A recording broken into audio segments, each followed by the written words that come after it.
ఆంధ్రజ్యోతి పత్రికలో వచ్చిన ఎక్స్క్లూజివ్ వార్త సార్ ఇది. ఆంధ్రప్రదేశ్ ఆర్థిక పరిస్థితి బాగాలేదు. జీతాలు, పెన్షన్ల వ్యయం ఏపీలోనే అధికంగా ఉంది. వడ్డీలు, అప్పుల కిస్తీల భారం కొండంత. సొంత ఆదాయం ఈ ఖర్చులకే సరిపోతోంది. సంక్షేమ పథకాలకు 75,000 కోట్ల రూపాయలు ఖర్చు చేయాల్సి వస్తోంది. అనర్హుల్ని ఏరేవేసే ధైర్యం చేయలేరు, దుబారా ఖర్చులు తగ్గించుకోలేరు అని చెప్పి ఇక్కడ హిమాచల్ ప్రదేశ్తో కంపేర్ చేస్తూ, హిమాచల్ ప్రదేశ్ పరిస్థితే ఇప్పుడు వస్తుంది ఆంధ్రప్రదేశ్కి అంటూ ఒక అది కూడా చెబుతాను సార్. ఇప్పుడు హిమాచల్ ప్రదేశ్ తీవ్ర ఆర్థిక సంక్షోభంలో ఉంది. దీంతో ప్రభుత్వము, సీఎం, మంత్రులు, ఎమ్మెల్యేలు, సెక్రటరీ, ఆపై అధికారుల జీతాల్లో 50 నుంచి 20% కోత వేసింది. ఇప్పుడు ఆంధ్రప్రదేశ్కి కూడా ఆ పరిస్థితి తప్పకపోవచ్చు అని చెప్పేసి. ఏంటి సార్, హిమాచల్ ప్రదేశ్ ని ఫాలో అవ్వాల్సిన పరిస్థితి? ఆంధ్రజ్యోతి కథనం తప్పని నేను అన్నాను, కానీ సంపద సృష్టించి ఖర్చు పెడతానన్న చంద్రబాబు ఎంత సంపద సృష్టించాడో చెప్పాలి కదా. ఇప్పుడు మీకు ఏం చెప్పారు, మనకు ఇవన్నీ తెలియంది కాదు కదా. ఇప్పుడు ఆంధ్రజ్యోతి కొత్తగా పరిశోధన చేసి కనుక్కున్నది కాదు, తపస్సు చేసి తెలుసుకున్నది కాదు. Everybody knows this. ఏది జీతాలు, పెన్షన్లు, సబ్సిడీలు, అప్పులు, అప్పుల పైన కిస్తీలు, సో ఇవన్నీ బాగా పెరిగిపోతున్నాయి రోజు రోజు. కానీ చెప్పింది ఏంటి, మనకు చంద్రబాబు నాయుడు ఇచ్చిన హామీ ఏంటి?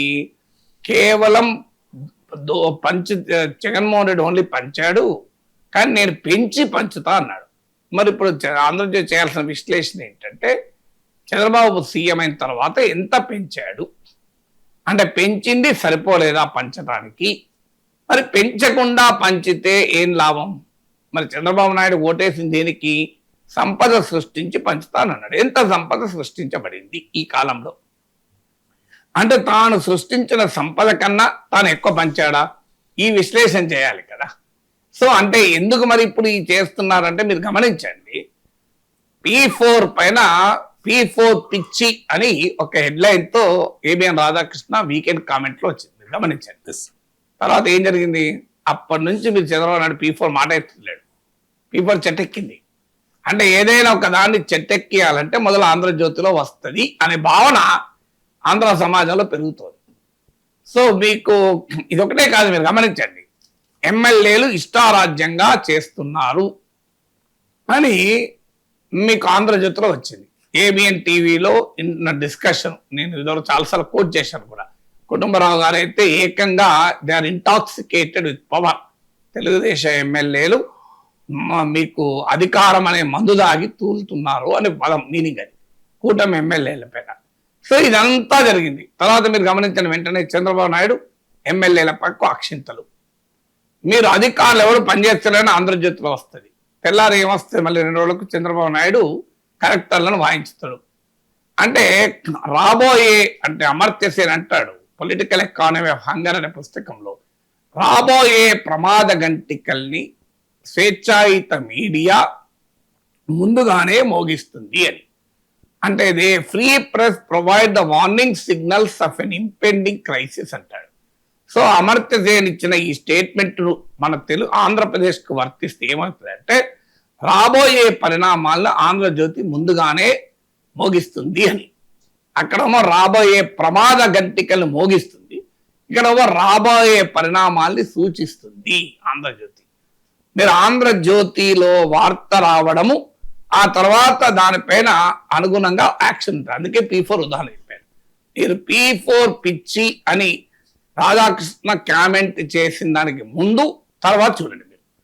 మీరు కంటెంట్ అనాలిసిస్ చేయొచ్చు. ఒక్కో రోజు కూడా చంద్రబాబు నాయుడు P4 మీద మాట్లాడేది పేజ్ 1లో వచ్చినా నాకు గుర్తులేదు. ఎందుకంటే మనం ప్రతిరోజు పేజ్ 1లో వచ్చిన చూసి మాట్లాడుకుంటాం కదా. ఆదివారం రోజు అయితే చెప్పలేను నేను ఎందుకు. మరి P4 గురించి ఎందుకు మాట ఆగిపోయింది, కంప్లీట్ ఆగిపోయింది. చూడండి, P4 పిచ్చి అన్న వ్యాఖ్య తర్వాత అసలు ఎంత ఘాటుగా మాట్లాడారంటే, మాలాంటి వాళ్ళని కూడా ప్రశ్నించే వాళ్ళని కూడా ఆ లాంగ్వేజ్ వాడలేదు. సో చంద్రబాబు నాయుడుకి ఎవరో చెప్తారు అనే దాన్ని పట్టుకుంటాడు అని అలా వాయించారు. ఇక హెడ్లైన్ చాలు కదా, P4 పిచ్చి. మరి ఇప్పుడు కరెక్ట్ గా ఇప్పుడు ఏమంటున్నారు, సంక్షేమ పథకాల పైన కోత విధించాలి. ఇప్పుడు ఈ కథనం ఆంధ్రజ్యోతి స్టోరీ సమ్మరీ ఏంటి అంటే, అనర్హులను ఏరివేయాలి, ఏరివేయలేకపోతున్నది ప్రభుత్వము. అంటే ఏంటి, పొదుపు చర్యలు పాటించాలి, పాటించలేకపోతే ప్రభుత్వం.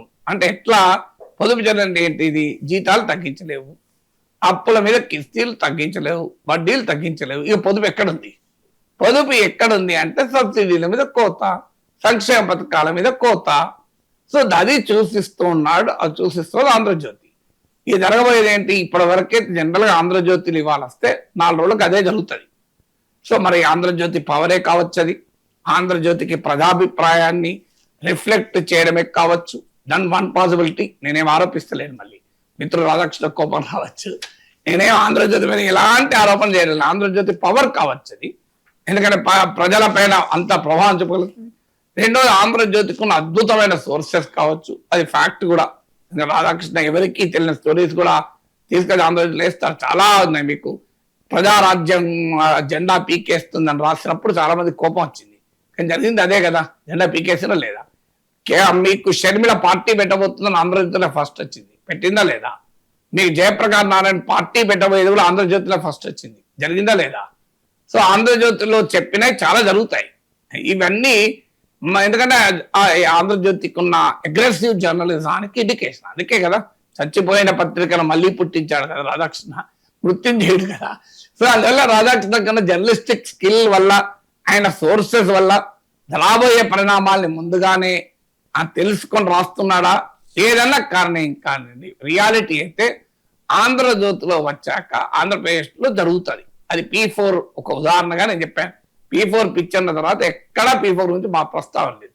ఇప్పుడు కూడా అందరూ ఆందోళన ఏంటంటే ఆంధ్రజ్యోతిలో వచ్చింది అనవలన ఏరివేయడం లేదు, మీరు సబ్సిడీల భారం పెరిగిపోయింది, 75,000 కోట్లు సంక్షేమ పథకాల భారమే, మీకు ఎలా రాష్ట్రం హిమాచల్ ప్రదేశ్ అవుతుంది, పొదుపు చర్యలు పాటించడం లేదు అంటే నెక్స్ట్ ఏంటి?